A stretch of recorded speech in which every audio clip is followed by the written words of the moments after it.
नमस्कार दोस्तों, स्वागत है आपका न्यूज का साइंस यूट्यूब चैनल में। आज के इस वीडियो में हम बात करने वाले हैं यूके के बारे में।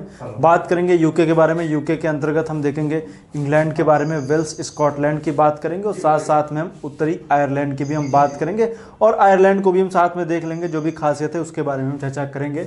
तो आइए देखते हैं। सबसे पहले बात करेंगे यूके में कौन आता है। यूके के बाद हम देखेंगे कि आखिर कौन कौन किस में आते हैं। यूके के बाद हम बात करेंगे ग्रेट ब्रिटेन में कौन आता है, इनकी बात करेंगे।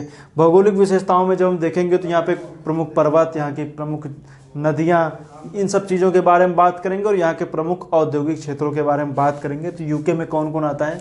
यूके हालांकि पिछली वीडियो मैंने बताया था यूके में बात करेंगे तो इंग्लैंड, वेल्स और उसके बाद हम देखेंगे तो स्कॉटलैंड और उत्तरी आयरलैंड, इतने सारे मिलाकर के क्या बनते हैं यूके।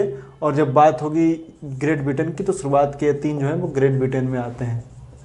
सबसे पहले हम बात करेंगे ग्रेट ब्रिटेन में कौन कौन सी चीज़, भौगोलिक विशेषताओं के बारे में बात करेंगे। ये इंग्लैंड आप देख रहे हैं, इंग्लैंड के पास में ये देख रहे हैं, ये हिस्सा वेल्स है। ब्लू लाइन जो बनी हुई है वो बाउंड्री लाइन है, इनको याद रखिएगा। ये जो आप देख रहे हैं ये वेल्स है, ये हिस्सा क्या है, ये वेल्स है। और ये वाला हिस्सा पूरा क्या है, इंग्लैंड है।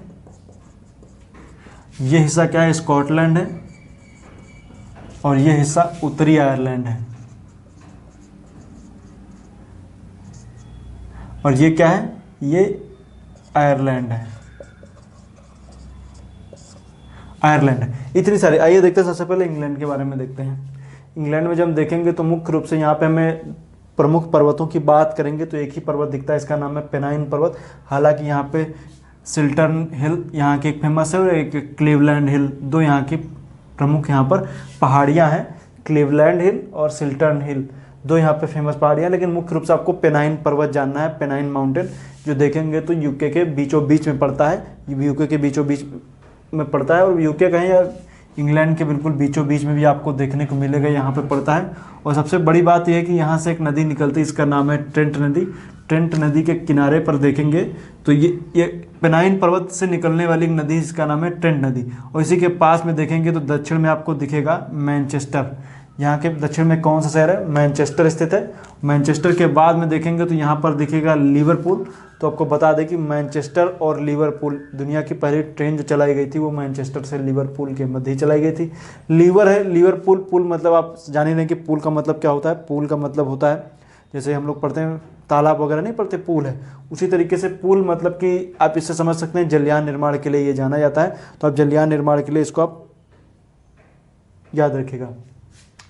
इसके बाद हम देखेंगे तो ये पेनाइन ट्रेंट नदी गिरती कहाँ है, उत्तरी सागर में गिरती है। और यहाँ पर इसका फेमस शहर इसको बोलते हैं नॉटिंघम है। तो उसको कोई मतलब नहीं जानना। आइए दक्षिण की तरफ देखेंगे तो और यहाँ पर आपको देखने को मिलेगा एक फेमस नदी, इसका नाम है टेम्स नदी। टेम्स नदी जो देखेंगे तो ये लंदन टेम्स नदी के किनारे ही स्थित है। और इसी टेम्स नदी के पास में देखेंगे तो आपको ग्रीनविच दिखेगा, जहाँ से 0 डिग्री लाइन या ग्रीनविच लाइन यहाँ से आपको देखने को मिलेगी। यहीं से क्या होता है कि पूरे गोलार्ध का डिवीजन होता है। इसके पूरब में देखेंगे तो पूर्वी गोलार्ध और इसके पश्चिम में देखेंगे तो पश्चिमी गोलार्ध, अर्थात जो इंग्लैंड है वो पूर्वी और पश्चिमी दोनों गोलार्धों में पड़ता है। और ये हिस्सा आप देख रहे हैं यहीं पर पड़ती है ग्रीनविच। ये देखिए line, dotted line green colour की जो हल्की सी दिख रही, इसको हम लोग बोलते हैं ग्रीनविच लाइन। तो इसको याद रखिएगा। और इसके पास में सिल्टन हिल मैंने बताया ही, आप उसको ध्यान दीजिएगा। और यहाँ के प्रमुख शहरों की बात करेंगे तो लिवरपूल, मैनचेस्टर, प्लाईमाथ, ये हिस्सा आपको प्लाईमाथ दिख रहा है, लीड्स है और लंकाशायर, डर्बीशायर है। इन यहाँ के फेमस शहर। हालांकि अभी जब हम बात करेंगे औद्योगिक क्षेत्रों की तो उसमें इन सब जगहों की हम चर्चा करेंगे। अब इसके बाद हम देखेंगे वेल्स के बारे में। वेल्स में एक फेमस जो यहाँ का पर्वत श्रेणी, इसको बोलते हैं कैम्ब्रियन माउंटेन। कैम्ब्रियन माउंटेन से सेबर नदी निकलती है, जो आगे चल करके देखेंगे तो ब्रिस्टल चैनल में गिरती है। तो अभी हम ब्रिस्टल चैनल वगैरह की बात करेंगे अभी।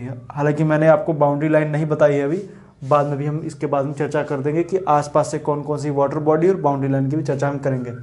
तो यहाँ पर आप कैम्ब्रियन से देखेंगे सेबर नदी निकलती है, इस जो आगे चल करके ब्रिस्टल चैनल में गिरती है। और इसकी राजधानी है सर्डिफ। किसकी, वेल्स की राजधानी सर्डिफ है, याद रखिएगा। आइए हम बात करेंगे स्कॉटलैंड में जब हम देखेंगे तो आपको देखने को मिलेगा फेमस यहाँ पर देखिए ऊपर कह सकते हैं नॉर्दर्न हाईलैंड है या उत्तरी उच्च भूमि इसको कह सकते हैं। ये वाला हिस्सा आपको दिख रहा है उत्तरी उच्च भूमि इसको कहते हैं, इसको याद रखिएगा। ये हिस्सा ऊंचा है, इसके भी उत्तरी में देखेंगे तो सबसे उत्तरी हिस्सा इसका उसको बोलते हैं केप रॉथ इसका सबसे उत्तरी हिस्सा है, याद रख सकते हैं। बाकी देखेंगे तो ये वाला हिस्सा आपको देखने को मिलेगा, क्योंकि ये वाली यहाँ से आती है गल्फ स्ट्रीम की वजह से इस हिस्से में काफ़ी ज़्यादा उथल पुथल रहती है। और ये जो आप देखेंगे चाहे वो ग्रेट ब्रिटेन का अर्थात आप चाहे देखें तो स्कॉटलैंड का देखें और चाहे आप देखें तो आयरलैंड का देखें, इन दोनों के जो पश्चिमी किनारे हैं काफ़ी कटे फटे आपको देखने को मिलते हैं। इस कटे फटे कारण यही है कि फ्योर्ड के जैसे ही यहाँ पर काफ़ी ज़्यादा लहरें वगैरह चलती हैं, लहरें चलने की वजह से यहाँ पर काफ़ी ज़्यादा कह सकते हैं मृदा का अपरदन वगैरह ये सब चीज़ें होती हैं। और इस वजह से यहाँ पर आपको देखने को मिलेगा कि इस क्षेत्र में आपको काफ़ी ज़्यादा फ्योर्ड तट जैसे आपको देखने को मिलेगा और तट काफ़ी उथला पुथला है, कटा फटा सा आपको देखने को मिलेगा और काफ़ी अस्थिर है। यहाँ पर जो समुद्री लहरें हैं वो काफ़ी तीव्र गति से चलती हैं। तीव्र गति का मतलब यहाँ का पानी अस्थिर रहता है, काफ़ी तेज़ी से यहाँ पर लहरें चलती है, जिसका कारण एक गल्फ स्ट्रीम की जलधारा भी है और भी कई सारी चीज़ें जिम्मेदार हैं उसमें। उसकी आगे चर्चा हम जब देखेंगे समुद्र में हम करेंगे कि आखिर इसके पीछे और कारणों में जब देखेंगे तो तापमान का वितरण भी कह सकते हैं, पृथ्वी का घूर्णन भी कह सकते हैं और लवणता में अंतर भी, कई सारी चीज़ें इसमें आएंगी, तो आगे हम उसको देखेंगे। तो ये वाला हिस्सा कटा फटा आप देख रहे हैं, यहाँ पर भी देखें तो ग्रेट ब्रिटेन का हिस्सा आप देख लीजिए, ये वाला हिस्सा आप देखें और चाहे आप आयरलैंड में देखें, दोनों हिस्से काफ़ी कटे फटे से आपको देखने को मिलते हैं, फ्योर्ड के जैसे आपको देखने को मिलेंगे। और फ्योर्ड तट किसको कहते हैं? ये फ्योर्ड तटों का देश तो नॉर्वे कहते हैं। फ्योर्ड तट के बारे में आप वर्ल्ड ज्योग्राफी में जाएंगे, महासागरीय जल के कार्यों मैंने फ्योर्ड तट के बारे में बताया है, आप लोग जाकर के उसको देख लीजिएगा। जो कटा फटा क्षेत्र है ये हिस्से जो है थोड़े बहुत हिस्से यहाँ के धंस भी जाते हैं। आइए और बात करते हैं। तो यहाँ के प्रमुख जगह जो हम बात करेंगे शहरों की, प्रमुख क्षेत्रों की, तो एक है इडनबर्ग इसकी राजधानी है और प्रमुख शहरों में ग्लासगो है और एबरडीन यहाँ का तेल राजधानी इसको बोलते हैं, एबरडीन और ग्लासगो भी यहाँ का फेमस शहर है, ग्लासगो भी, इसको भी याद रखिएगा। अभी आगे हम ग्लासगो की चर्चा करेंगे। यहीं पर एक और फेमस शहर इसको बोलते हैं डुंडी, स्कॉटलैंड में स्थित है डुंडी। और यहीं पर आप देख रहे हैं जलवायु परिवर्तन का सम्मेलन भी यहीं पर हुआ है, ग्लासगो में, याद रख सकते हैं। अब तो ये तो कोई बातें, अब आइए आसपास इंग्लैंड की भी हम बात कर, इंग्लैंड का आयरलैंड, उत्तरी आयरलैंड की बात कर लेते हैं। उत्तरी आयरलैंड, और जब देखेंगे तो यहाँ पर आपको देखने को मिलेगा बेलफास्ट, और इसमें जब देखेंगे तो यहाँ पर आयरलैंड और उत्तरी आयरलैंड के बीच में यहाँ पर एक विक्लो पर्वत आपको देखने को मिलता है। विक्लो पर्वत जो है वो आयरलैंड में पड़ता है, विक्लो पर्वत। और भी इसमें जब देखेंगे तो इसकी राजधानी डबलिन आयरलैंड की यहाँ पर पड़ती है और यहाँ पर पड़ेगा आपको देखने को मिलेगा बेलफास्ट। हालांकि इन सब चीज़ों के बारे में, राजधानियाँ वगैरह इन सब चीज़ों के बारे में अपने स्तर पे पढ़िएगा, लेकिन मैं बेसिक स्तर पे बता दे रहा हूँ। आयरलैंड में एमराल्ड द्वीप पर स्थित है। इंग्लैंड से इनके बीच में 2 जल संधियाँ, एक नॉर्थ चैनल और एक सेंट जॉर्ज चैनल, और इंग्लैंड और आयरलैंड के बीच में आयरिश सागर स्थित है, और इसको याद रखिएगा। आइए और भी चीज़ें जब हम देखेंगे तो आइए अब हम बात करते हैं इंग्लैंड के आसपास के प्रमुख जलराशियों के बारे में और सीमा के बारे में। जब हम बात करेंगे ग्रेट ब्रिटेन की, तो ग्रेट ब्रिटेन के आसपास के जो प्रमुख क्षेत्रों में देखेंगे तो ये वाला हिस्सा आपको दिखेगा, उत्तरी सागर आपको देखने को मिलेगा।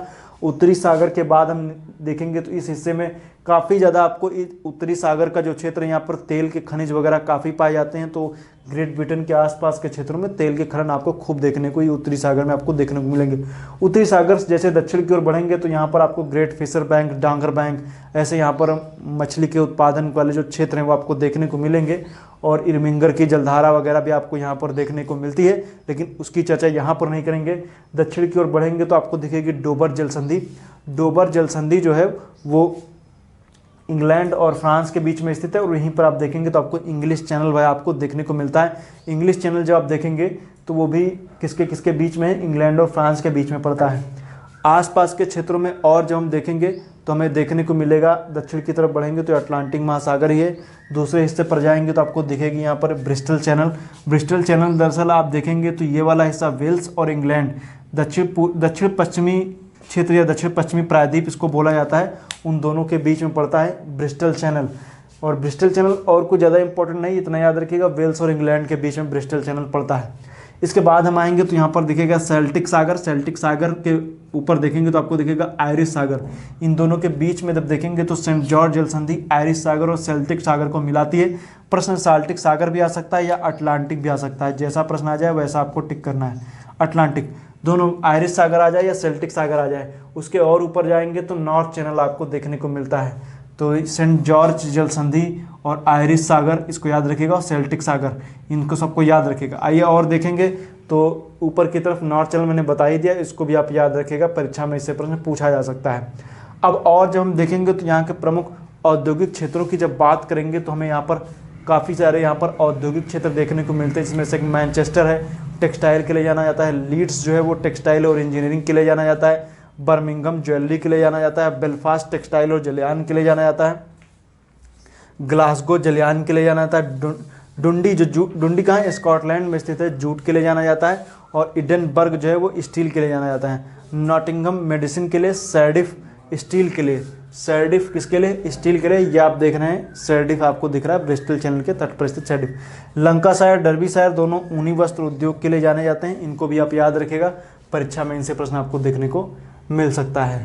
तो आज के फिलहाल इतना ही, उम्मीद करता हूँ वीडियो आपको अच्छा लगा होगा। नेक्स्ट जो मेरा वीडियो होने वाला है, नेक्स्ट वीडियो में हम बात करेंगे फ्रांस के बारे में। काफ़ी अच्छा सा देश है फ्रांस के बारे में, नेक्स्ट वीडियो में बात करने वाले हैं फ्रांस की। काफ़ी इंपॉर्टेंट वीडियो है। फ्रांस के बाद बात करेंगे आइबेरिया प्रायद्वीप में नीचे स्पेन, पुर्तगाल, जिब्राल्टर, अंडोरा के बारे में। इसके बाद हम ऊपर की ओर आएंगे तो बेनेलक्स देशों की भी हम चर्चा करेंगे। तो आज के लिए इतना ही, वीडियो देखने के लिए आपका बहुत बहुत धन्यवाद। जैसे जैसे श्रृंखला बढ़ेगी आप लोग इसके वीडियोस वगैरह जो आ रहे हैं इनको आप लोग एक मानचित्र के जरिए आप अपने कॉपी पर बनाते रहिए, ब्लैंक पेपर पर बनाइए, ताकि आपको समझने में आसानी हो जाए। और जब आप मानचित्र में चीज़ें पढ़ लेते तो चीज़ें और भी आसानी से समझ में आ जाती हैं। आज के लिए इतना ही, वीडियो देखने के लिए आपका बहुत बहुत धन्यवाद।